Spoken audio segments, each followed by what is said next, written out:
Assalamualaikum warahmatullahi wabarakatuh. Perkenalkan, nama kakak Asmiati Abdullah. Pada video kali ini kakak akan menjelaskan materi biologi kelas 10 tentang bakteri.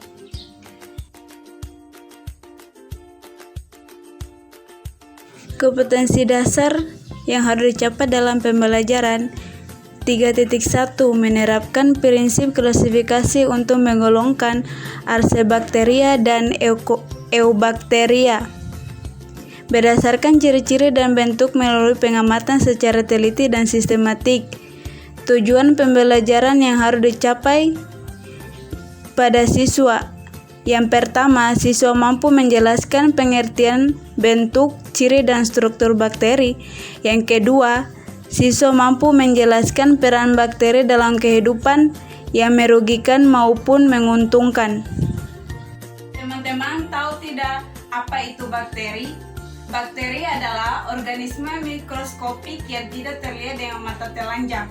Mereka dapat hidup di lingkungan yang beragam, baik di dalam maupun di luar tubuh manusia, seperti tanah, air sungai, serta air laut. Selanjutnya masuk di ciri-ciri bakteri. Yang pertama, memiliki ukuran tubuh 0,5 sampai 5 mikrometer. Yang kedua, prokaryotik atau tidak memiliki membran inti. Yang ketiga, memiliki ukuran tubuh yang bervariasi. Yang keempat, termasuk jenis organisme yang jumlahnya melimpah. Yang kelima, secara umum bakteri tidak berklorofil. Selanjutnya masuk di bentuk-bentuk bakteri pada gambar berikut. Yang pertama, bentuk kokus atau bentuk bulat. Contoh bakterinya S. pneumoniae.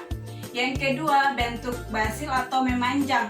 Contoh bakterinya Lactobacillus acidophilus. Yang ketiga, bentuk spiral atau bergelombang. Contoh bakterinya Spirocheta. Selanjutnya masuk di struktur bakteri pada gambar berikut. Yang pertama, kapsul, lapisnya yang terdapat di luar dinding sel. Yang kedua, dinding sel, fungsinya untuk mengatur keluar masuknya zat ke dalam dan keluar sel bakteri. Yang ketiga, membran plasma dapat ditemukan dalam dinding sel. Membran ini bertugas mengangkut bahan-bahan kimia. Yang keempat, sitoplasma merujuk kepada cairan yang tidak berwarna yang tersusun dari air, bahan organik, garam mineral, enzim, ribosom, dan asam nukleat. Yang kelima, ribosom adalah organisme kecil yang berfungsi sebagai tempat terjadinya sintesis protein.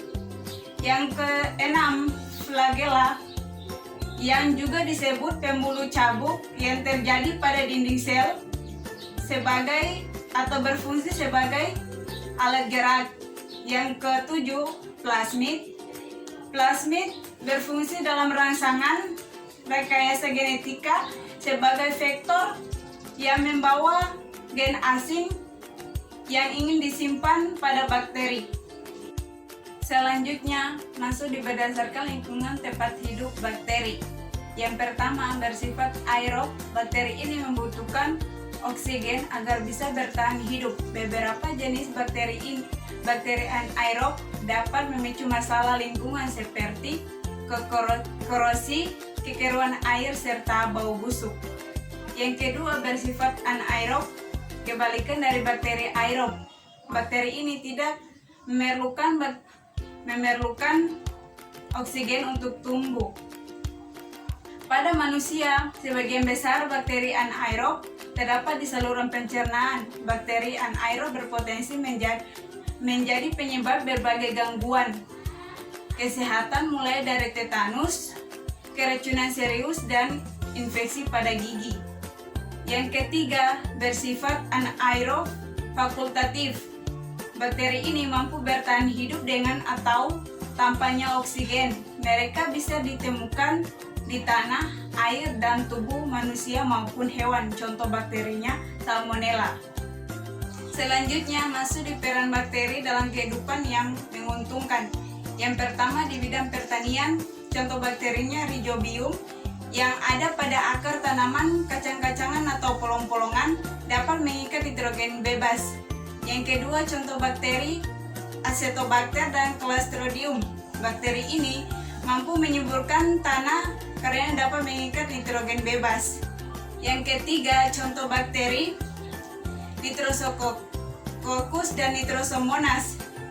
Bakteri ini mampu menghasilkan senyawa nitrit yang menyuburkan tanah. Selanjutnya masuk di bidang industri makanan. Yang pertama, contoh bakteri Streptococcus thermophilus dan Lactobacillus bulgaricus. Bakteri ini untuk membuat yogurt. Yang kedua, contoh bakteri Acetobacter xylem. Bakteri ini mampu membuat nata de coco. Dan yang ketiga, contoh bakteri Streptococcus lactis. Bakteri ini mampu membuat keju. Selanjutnya masuk di peran bakteri dalam kehidupan yang merugikan. Bakteri penyebab penyakit pada manusia. Contoh bakterinya, yang pertama Mycobacterium tuberculosis. Bakteri ini penyebab penyakit TBC. Yang kedua, Salmonella typhosa. Bakteri ini penyebab penyakit tipus. Yang ketiga, bakteri Diplococcus pneumoniae. Bakteri ini penyebab penyakit terhadap paru-paru. Yang keempat, Vibrio cholera. Bakteri ini penyebab penyakit kolera. Selanjutnya, bakteri penyebab penyakit pada hewan. Yang pertama, Bacillus anthracis. Bakteri penyebab antraks pada ternak. Yang kedua, Campylobacter fetus. Bakteri ini penyebab keguguran pada sapi dan kambing. Itulah hasil penjelasan dari kakak. Semoga bermanfaat bagi kita semua. Terima kasih. Assalamualaikum warahmatullahi wabarakatuh.